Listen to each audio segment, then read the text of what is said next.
Et bien le bonjour à toi dans cet épisode 12, il me semble, de Réflexion journalière. Hier, je sais, j'ai pas posté d'épisode. My bad, est-ce que le micro est bien allumé? Ouais, normalement le son devrait être correct. Ouais, my bad, du coup hier j'ai pas posté d'épisode. Je retournais chez les darons, là t'as dû remarquer que le décor a changé par rapport à la vidéo précédente. Je suis de retour chez les darons, donc j'ai discuté avec eux, j'ai discuté avec des gens le soir. Et après, je me suis vu, oh putain, il est trop tard et tout, j'ai oublié de filmer l'épisode. Too bad, my bad. Et donc, j'ai pas d'excuses, en vrai, juste j'ai lag sur ce coup-ci. Peut-être que du coup, il y a un jour, pas aujourd'hui, mais du coup, un prochain jour, où je filmerai 2 épisodes dans la même journée. Et même cet épisode-là, là, je le tourne super tard. À l'heure où je le tourne, il est 22h30. Je pense qu'il va sortir vers 23h30, un truc comme ça, carrément. Donc, ça va être un petit peu chaud. Mais bref. Les derniers épisodes, de toute façon, ils étaient un peu messy parce que je les tournais un peu toujours à la. Bah, j'essayais de les caler là où je pouvais en fait. Parce que c'était un peu chaud de les tourner pendant la semaine avec les cours, avec les entraînements. Mais je trouve que c'est une bonne expérience et une bonne méthode pour apprendre à m'organiser un petit peu dans la vie de tous les jours. Et au final, là, je tourne un épisode et l'épisode, j'ai remarqué que bah, c'était trop bien en fait parce que tourner des épisodes journaliers comme ça m'aide de ouf à m'exprimer, à organiser mes idées, à organiser un petit peu tout en vrai, à organiser mes idées quand je te parle. Désolé, je tiens un peu de la merde là, je suis en train de regarder les commentaires en même temps et je regarde de façon agréable. Il y a un mec qui a dit que j'avais une façon agréable de parler. Donc ça c'est cool parce que c'est vraiment ce que je recherche, tu vois, en essayant de pas d'avoir trop de filler word en mode j'essaie de parler de manière assez fluide avec un ton assez posé, etc. Donc si tu trouves que la façon dont je m'exprime c'est bah voilà, tu vois, je parle, je dis de la merde. Si je trouve que la façon dont je m'exprime c'est cool, et bah tant mieux parce que c'est vraiment ce que je recherche. Et après il y a un mec qui a dit change ton intro. Frère, donne-moi des idées dans ce cas-là, moi je trouve mon intro elle est bien. Et après, il y a des mecs qui ont répondu au fait que sur ma dernière vidéo avec où je parle des profs et de l'image qu'ils ont de toi, ce que ça peut impact, enfin l'impact que ça peut avoir sur ta vie, l'impact que ça peut avoir sur ton mental, etc. Et donc voilà. Pour aujourd'hui, je vais pas te mentir, frère, je n'ai littéralement aucune idée de ce dont je vais parler. J'ai pas trop envie de faire un sujet prise de tête parce que il est tard le soir et je voulais pas trop partir dans un sujet avec des trucs trop alambiqués, avec des réflexions archi poussées non plus. Donc je vais juste te partager une réflexion personnelle que j'avais eue il y avait un petit moment déjà. C'est à propos d'un sujet pas très important à mon avis. Même, enfin si en vrai je trouve que c'est en vrai, je sais pas, je m'en bats les couilles. Mais sur lequel j'ai moins développé dans mon esprit que d'autres sujets sur lesquels j'ai parlé avant dans les autres épisodes. Et ce sujet-là, c'est l'argent. L'argent. L'argent, c'est un grand mot de nos jours parce que c'est un peu le truc qui dirige ce monde. Et je trouvais que l'argent, c'est quand même un concept assez intéressant maintenant parce que en le voyant, en creusant un peu ce sujet, tu vois, tu peux voir le truc de plein de perspectives différentes. Perspective numéro 1, genre, c'est juste un truc qui te sert à acheter des bails. Et après, quand tu creuses, tu te rends compte qu'en fait, c'est littéralement de la valeur. C'est comme ça qu'on matérialise la valeur des choses. C'est un peu comme les notes, genre ce que j'ai remarqué, l'argent. C'est-à-dire que les notes, en fait, c'est une manière plus simple de quantifier la qualité de quelque chose. Ça paraît un peu dur dit comme ça, mais en fait, dans ma vie, mes cheveux, c'est fou, hein. C'est fou. Justin Bieber Prime, comme d'hab.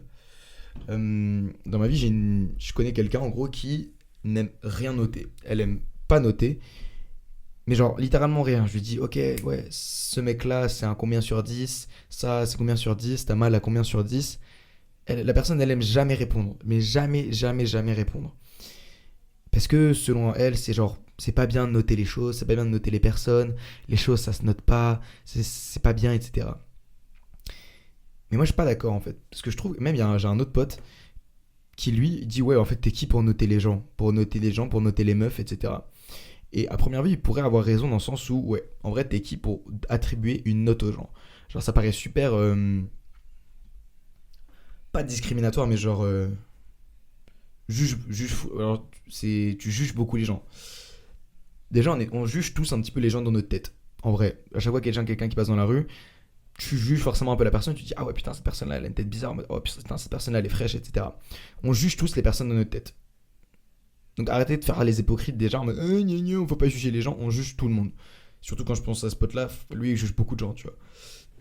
Mais bizarrement, quand on en venait de parler à des meufs et de parler de noter des meufs entre guillemets, c'est-à-dire que d'attribuer une note de beauté, je parle, tout de suite ça bloquait.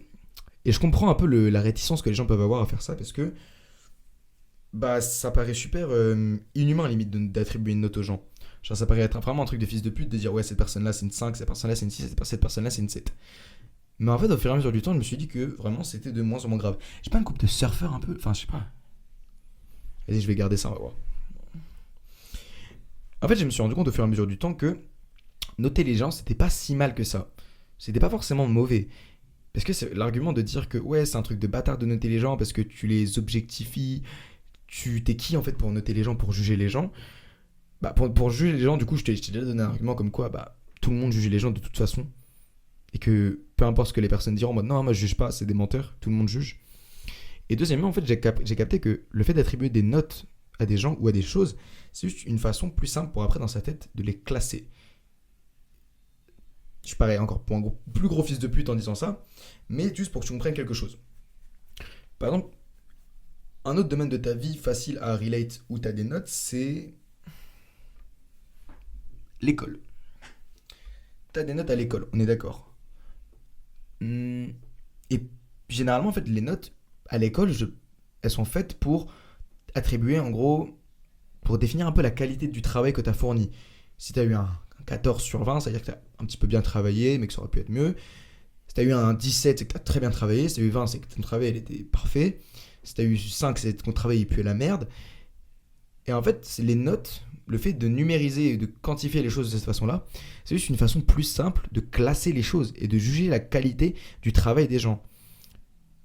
Et en fait, les notes, ça sert juste, par exemple, à l'école, de pas avoir à dire ok, bah ton travail, il était bien, mais il aurait pu être un petit peu mieux. Bah regarde le commentaire que je l'ai mis à lui, il est un petit peu bien, mais pas trop bien. T'aurais un petit peu plus travaillé, tu vois, ça évite des commentaires alambiqués comme ça. Au lieu de ça, tu dis juste, bah voilà, t'as eu 14. T'as eu 14, ça veut dire que ton devoir, il est comme ça. Alors que si jamais il n'y avait pas de note, t'aurais dû dire, alors ton devoir, il est bien, mais il est pas super, t'aurais pu rajouter ça, t'aurais pu rajouter ça, t'aurais pu rajouter ça, mais il est quand même bien, attention, t'as bien, ça se voit que t'as travaillé, etc., mais pas trop bien non plus. Lui, il a vraiment, vraiment bien travaillé, à peu près pareil que toi, mais un petit peu plus, et du coup, tu vois, c'est chiant. Alors que si jamais il y a les notes, bah voilà, toi, t'as eu 14, lui, il a eu 15, lui, il est un peu mieux que toi, tu vois. Et c'est pareil avec tout en fait. Et j'ai remarqué que c'était pareil avec tout, avec toutes les échelles. Quand on dit ouais, t'as mal de combien de 0 à 10, bah dire 5 par exemple, ça évite de dire alors j'ai un peu mal de temps en temps, mais pas trop non plus, parce que des fois ça me fait mal quand je marche, mais un peu moins quand je. Voilà, tu vois, c'est chiant. Au lieu de dire ça, bah, tu dis bah j'ai demain 5 sur 10, j'ai un peu mal, mais pas trop. Et c'est pareil avec les meufs par exemple, du coup. Quand un mec dit bah elle c'est une 6 ou elle c'est une 5, et bah en fait, au lieu d'essayer de faire des débats un peu alambiqués en mode ok, cette meuf là elle est un petit peu plus belle que elle parce que elle a un plus beau visage, mais je sais pas, elle a un nez un petit peu bizarre, elle a des lèvres un peu moins pulpeuses, son maquillage il est un peu bizarre, sa couleur de cheveux j'aime pas trop, du coup je pense qu'elle est un petit peu moins belle mais pas trop moins belle non plus, c'est super chiant. Du coup au lieu de ça tu dis bah voilà, elle c'est une 5, elle c'est une 7. Ça peut peut-être sonner pour un truc de fils de pute pour les gens à faire, et ça, je sais que ça rebutera la plupart des gens, mais à titre personnel, je trouve que c'est pas quelque chose de mauvais de noter les choses. Dans l'absolu, ça peut être vu comme quelque chose d'un gros fils de pute à faire, mais la finalité, c'est que tout le monde note les choses et que tu utilises une échelle de gradation pour quasiment tout dans ta vie.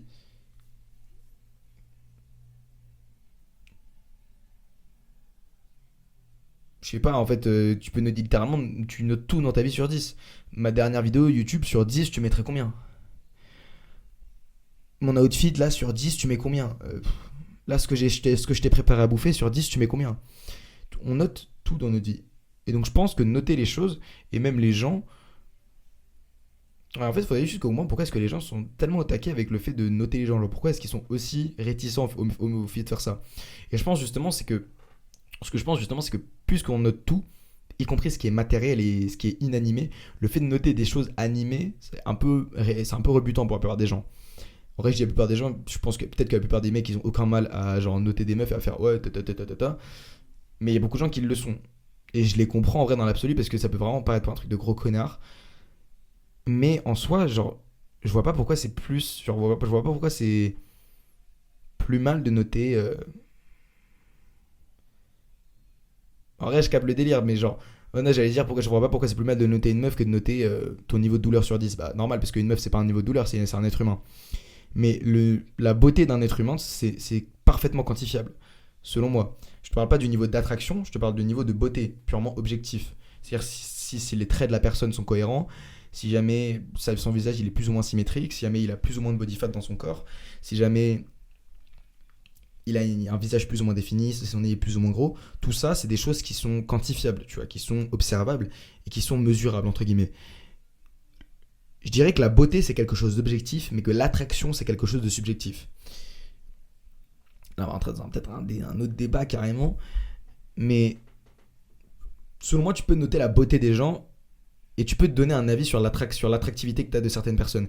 Mais il y a des personnes, par exemple, qui vont trouver un gars super attractif, mais pas forcément beau, parce que je sais pas, parce qu'il a beaucoup de charisme, il a beaucoup de caractère, il dégage un truc, et un autre gars, par exemple, qui peut être super beau, mais pas du tout attirant, parce que le mec, je sais pas, il a rien dans la tête. Et donc, c'est pour ça que noter les gens, en vrai, moi, j'ai pas forcément de mal à ça. Et je trouve que c'est limite mieux parce que ça évite, peut-être que je me répète depuis le début, hein, mais ça évite en fait de devoir décrire les choses trop longtemps et ça permet de plus facilement les comparer entre elles. Et là, encore une fois, peut-être que ça sonne comme un truc de connard. Ouais, mais tu compares les meufs entre elles et tout. T'as pas honte. Ok. Pense dans ta vie. Est-ce que dans ta vie, tu n'as jamais comparé deux meufs entre elles pour savoir qui était plus belle que l'autre? Ou si t'es une meuf, pense à. T'as jamais comparé deux mecs dans ta vie pour jamais savoir qui était le plus beau que l'autre? T'as jamais fait ça dans ta vie? Si ta réponse c'est non, c'est que t'es un gros menteur. La vie de mère, t'es un gros menteur. Tout le monde a déjà essayé de comparer le niveau de beauté de deux personnes différentes. Que ce soit entre ton mec et le mec de ta pote en mode oh, regarde mon mec il est plus beau et tout, ou entre deux stars en mode non mais gros t'es fou Michael B Jordan il est beaucoup plus beau que Kiss Power, ou Kiss Power il est beaucoup plus on s'en bat les couilles. Mais tout le monde a déjà essayé de comparer le niveau de beauté entre deux personnes et le fait de noter le niveau de beauté des deux du coup ça facilite le débat en fait, juste tout simple. Bien sûr il faut pas que t'aies genre il faut pas non plus que tu sois matrixé par ça et que ça induit le fait d'objectifier les femmes parce qu'on les transforme juste en numéros, mais selon moi c'est cool quand même d'avoir ça en tête, parce que pour organiser, on dirait que je parle de tableau Excel, alors que c'est des meufs, mais genre, pour. Ça va vraiment pas pour un truc de connard, je m'en bats les couilles, je suis sur ma chaîne Unfiltered. Pour classer entre guillemets niveau de beauté des meufs que tu connais, je trouve que c'est plus simple. Tout simplement. Tout simplement. Et encore une fois, les gars, je vais paraître pour un connard, mais on a tous un palier où genre la meuf c'est impossible de la pécho. Genre, tu vois, je sais pas, pour certains gars, ça va être ouais, en dessous de 4 sur 10, je la touche pas, tu vois. Pour certains gars, ça va être ouais, en dessous de 5 sur 10, ouais, la vie de mère, je la touche pas. Pour d'autres, ça va être en dessous de 6. Et en vrai, de vrai, les gars, d'expérience, j'ai vu que la plupart des gars, en fait, ils utilisent ce système de notation pour savoir si la meuf, ils allaient essayer de un bail avec elle ou pas.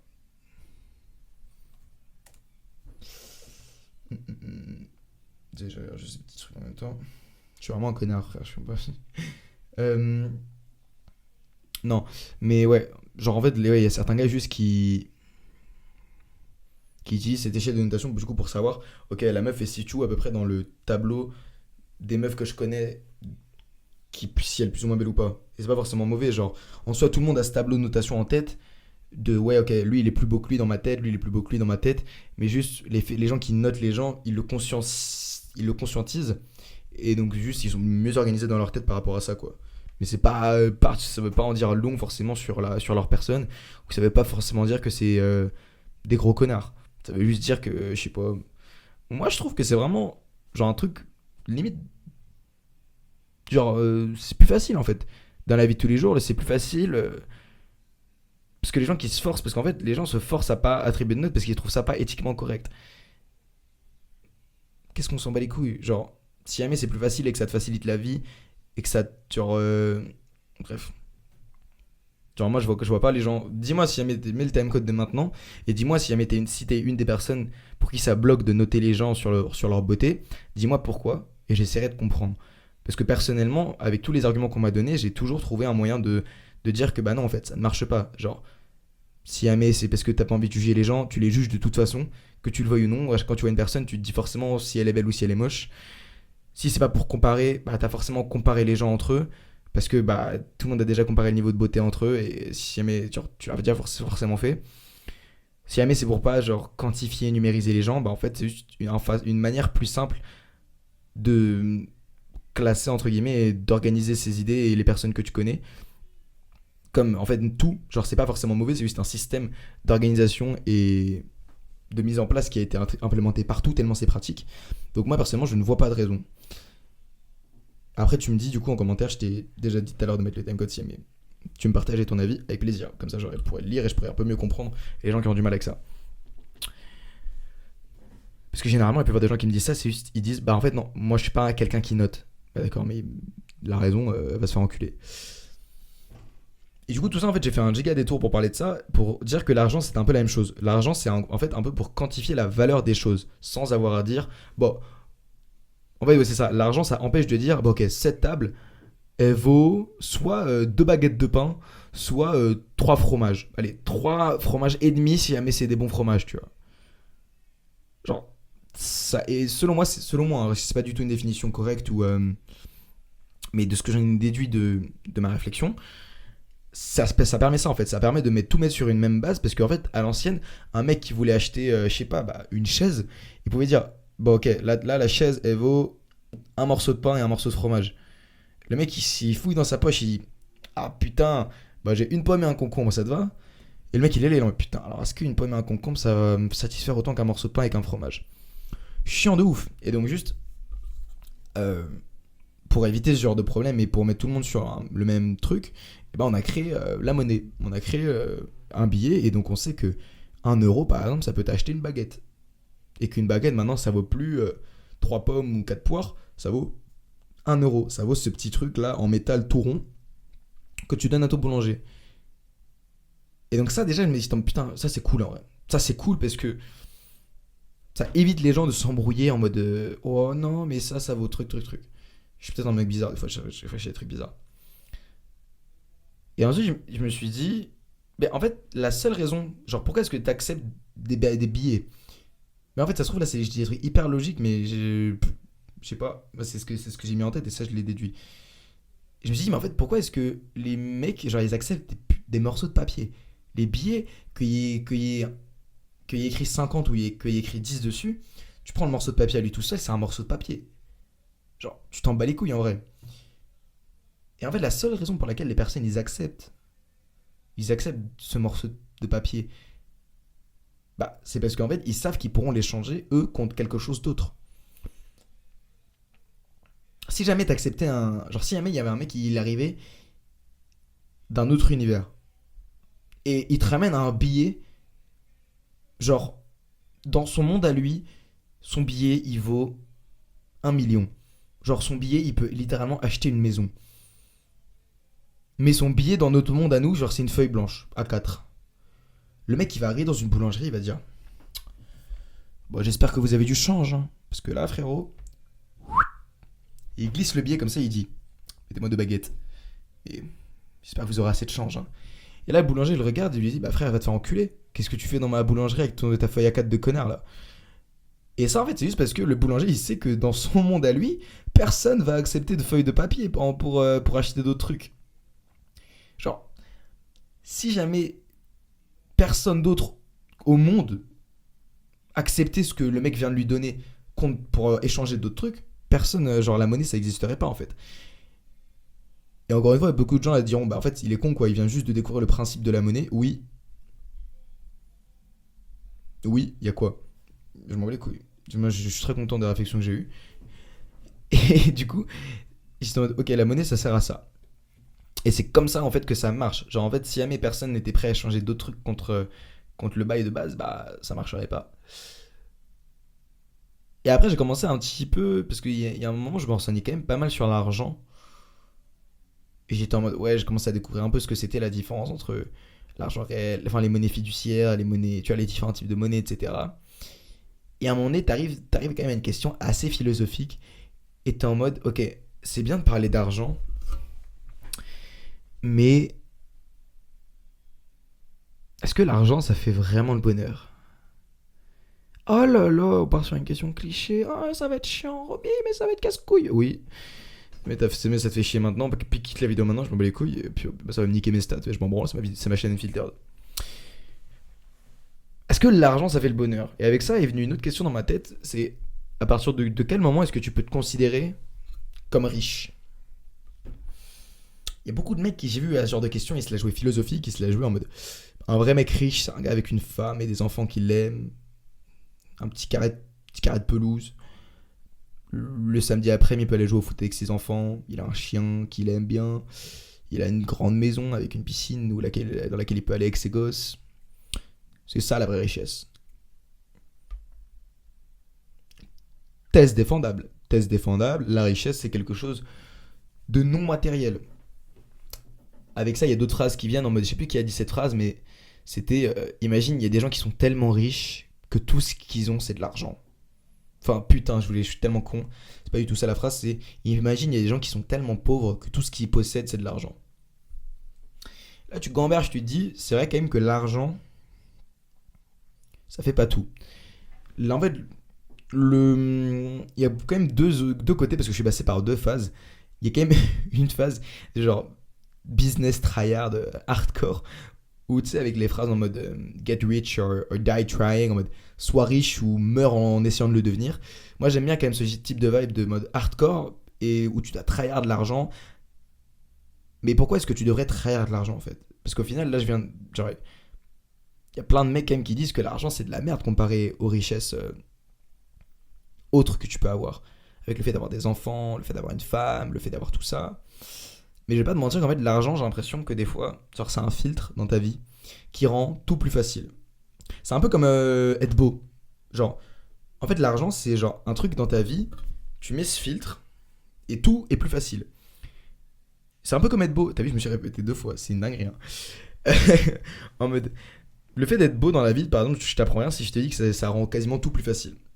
Ça rend plus facile les interactions sociales, ça rend plus facile évidemment ton rapport avec les meufs, mais ça rend aussi plus simple des fois dans le monde professionnel parce qu'il y a des études qui avaient été menées, je crois, mais genre les gens qui sont considérés comme plus beaux, ils ont plus de facilité à trouver un emploi que des gens qui sont considérés comme moches parce que pendant l'entretien d'embauche, il y a une meilleure vibe avec l'employeur, etc. Et bah, être riche, j'ai l'impression que c'est un peu le même type de unfair advantage que t'as. Genre, il n'y a plus un bruit dans ma maison. Genre, le fait d'être riche, c'est genre une situation random de la vie en mode, je sais pas, t'as cassé ton téléphone. Chiant, t'as cassé ton téléphone quand t'as pas d'argent. T'as cassé ton téléphone, je vais devoir l'emmener au réparateur, etc. Foot, tu mets le filtre richesse, ben j'en rachète un. J'en rachète un, tout simplement. Je vais en racheter un. Pourquoi j'irais me casser les couilles à aller le réparer? Je vais en racheter un autre. Autre exemple de la situation du quotidien, merde, ma voiture s'est crashée. Qu'est-ce que je vais faire? Je vais devoir aller à l'assurance? Non, j'en rachète une. J'en rachète une, tout simplement. Et là, je te donne juste des exemples de cons, mais en fait, c'est plein de trucs comme ça en mode. Je sais pas, en fait, je pense que l'argent, c'est quand même quelque chose d'exceptionnel dans ce monde parce que ça t'octroie littéralement de la liberté. De nos jours, on aura beau avoir ce qu'on veut, une femme, des enfants, tout ça, genre, j'ai l'impression que sans argent, t'es quand même très limité en termes de choses que tu peux faire dans la vie. Il y a des gens qui seront pas d'accord, il y a des gens qui diront que les vrais moments dans la vie, c'est les moments où tu t'amuses avec des gens, etc.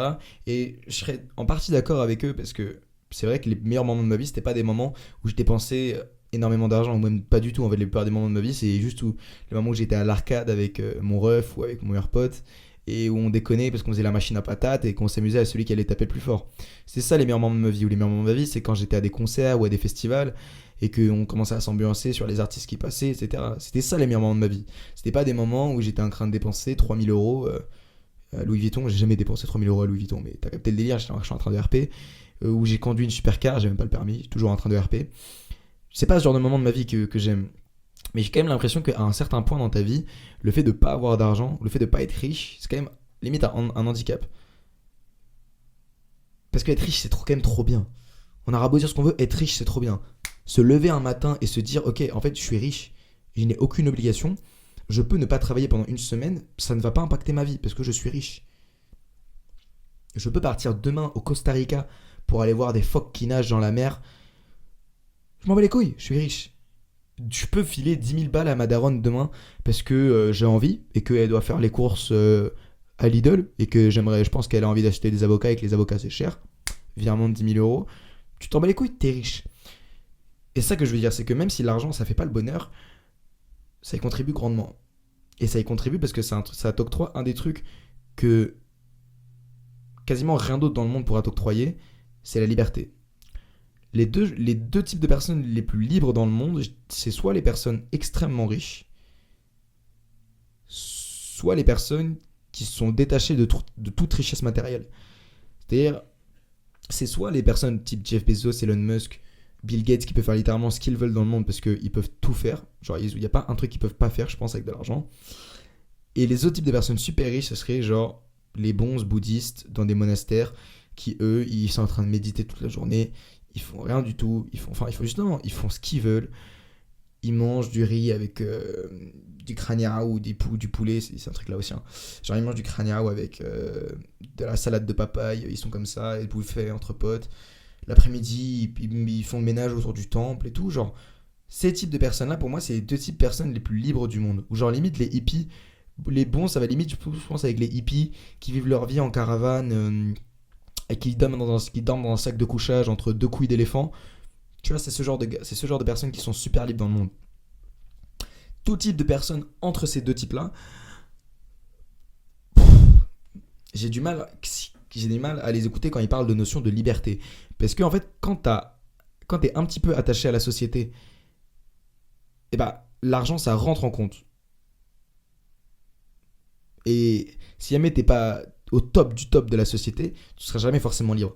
Ce que tu as remarqué, c'est qu'en fait, là, les deux types de personnes que je t'ai cités, c'est soit les personnes qui sont tout en haut de la chaîne alimentaire en société, soit les mecs qui sont carrément sortis d'un cadre de société et qui vivent limite, tu vois, à l'écart. Et qui vivent leur vie, qui travaillent, qui vont voyager dans des montagnes et tout. En vrai, moi, ça me chaufferait de faire ça de ouf, en mode, je sais pas, pendant 2-3 mois, je prends une caravane avec des potes, et paf, je fais tout un pays comme ça.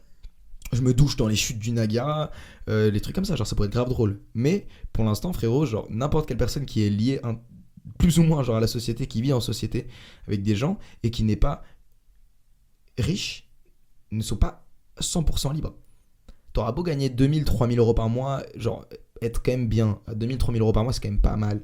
Ça dépend du salaire que tu payes si t'es à Paris ou pas, mais genre 3 000-4 000 euros, t'es quand même bien. T'es quand même à l'aise. T'es pas à l'aise, t'es correct. Genre t'es très correct. Et bah même à ce niveau-là, t'es pas non plus complètement libre. Genre, t'es pas en mode créatif. On parle souvent ça avec mon frère, on parle de mode créatif. Le mode créatif pour moi et mon frère, c'est vraiment genre, tu fais littéralement ce que tu veux. En mode ce que tu veux. Et pour ça, on a réfléchi et on a dit que si tu tournes environ à 1 million par mois, c'est impossible alors que tu sois pas... Genre créatif, c'est vraiment en mode demain, tu peux acheter... On s'est limité aux maisons, parce qu'en vrai, les maisons, quand même, c'est un truc un peu chiant. Mais limite, on a un petit studio, tu vois. Genre, on s'est dit, le mode créatif, il faut vraiment que tu puisses faire tout ce que tu veux. Donc, si demain, tu veux partir une semaine en vacances dans un hôtel 5 étoiles à Dubaï, il faut que tu puisses le faire. Et on a calculé, genre, vraiment pour les plus grosses dépenses que tu as envie de faire dans le mois. Genre, imaginons dans le mois, tu as envie de, je sais pas, d'offrir un Urus à ta daronne. Et bah, le minimum qu'il faut que tu aies, ce serait genre 1 million par mois. 1 million par mois, t'es vraiment, genre, t'es en mode créatif dans la vie. Genre créatif. Donc, bien sûr, quasiment personne dans le monde fera 1 million par mois à part les extra riches. Et j'espère qu'un jour dans ma vie, je ferai 1 million par mois quand même. J'allais dire Inch'Allah. Mais grosse force d'ailleurs à tous les refs qui font le ramadan. Grosse force à vous, l'équipe. Mais, ouais, du coup, genre, si ça, ce serait vraiment le mode créatif. Mais donc, tu sais, il y a une phrase aussi de Eminem qui dit ouais, money don't buy happiness, it buy crazy ass happiness. C'est en mode l'argent n'achète pas le bonheur, ça achète vraiment le foutrement beaucoup de bonheur. En mode, genre vraiment, je sais pas si jamais je peux le traduire comme ça, mais en mode crazy ass happiness, en mode vraiment, ça achète genre une quantité de bonheur de ouf. Et en fait, ça va un peu à l'opposé des gens qui disent que l'argent, ça sert un peu à rien, etc. Il faudrait que tu me dises ton avis en commentaire sur l'argent. Mais moi, je pense, pour un peu conclure mon avis final, j'ai vraiment une coupe de cheveux de retraité, frère.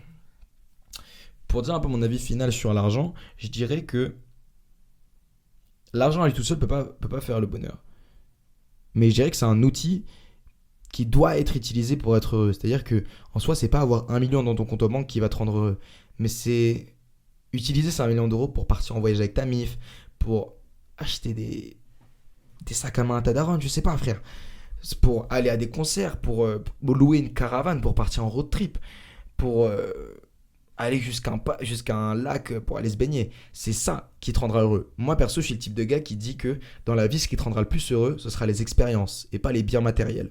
Je sais pas si t'es d'accord, mais par exemple, c'est pour ça que maintenant, d'ailleurs, j'investis beaucoup plus d'argent quand je veux me faire kiffer dans des expériences que dans des objets. C'est-à-dire que personnellement, je suis pas un fan de voiture. Je suis vraiment pas un fan de voiture de luxe. Et à titre personnel, je préfère largement acheter une place de concert ou une place de festival à une supercar, même à une Bugatti, je m'en bats les couilles.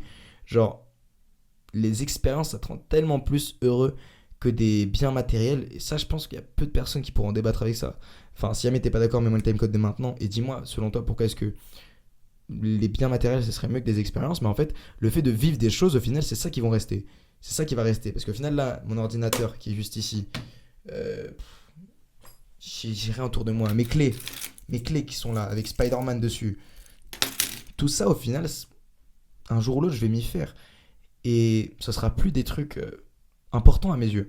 Alors que les expériences que tu auras vécues, les endroits où tu seras allé, les choses que tu auras expérimentées, ça dans ta tête, encore en mémoire et en souvenir, pour moi, ce sera ça qui composera la plus grande personnalité d'un être humain. Et ce qui construira un être humain. Au final, chaque être humain n'est pas forcément défini par ce qu'il a, mais par ce qu'il a vécu. Attends, je vais refaire la phrase pour qu'elle soit un peu stylée, comme ça, s'il y a des extraits de TikTok qui veulent me le reprendre, elle sera mieux la phrase. Au final, chaque être humain n'est pas défini par ce qu'il possède, mais par ce qu'il a vécu. J'ai bien fait ou pas là? Ouais, j'ai bien fait. D'ailleurs, si jamais vous voulez tu veux reprendre des extraits de certaines de mes vidéos que tu trouves intéressantes pour les poster sur TikTok ou sur Insta, fais-le, hein. Ça me donne du cloud, ça me donne de la visibilité. Juste identifie-moi, comme ça les gens ils peuvent venir me voir. Mais donc, ouais, genre, c'est pour ça qu'au final, moi, au final, j'investis beaucoup plus dans ça que dans des trucs matériels. L'épisode était hyper bordélique, je pense. J'ai un peu parlé de tout et n'importe quoi, ce qui était plus ou moins lié à l'argent. Je sais pas trop si ça a pu te plaire. J'espère quand même que t'as découvert un point de vue intéressant sur l'argent. Et peut-être que mon avis était vraiment hyper basique et que tu t'en battais les couilles. En tout cas, dis-moi ce que t'en penses en commentaire. J'essaierai de filmer 2 épisodes demain sur un sujet peut-être un peu plus intéressant que ça. Donc, tu me tiens au courant, tu me dis ce que t'en as pensé, tu me partages ta réflexion. Oublie pas de t'autoriser à rêver trop grand. Ciao.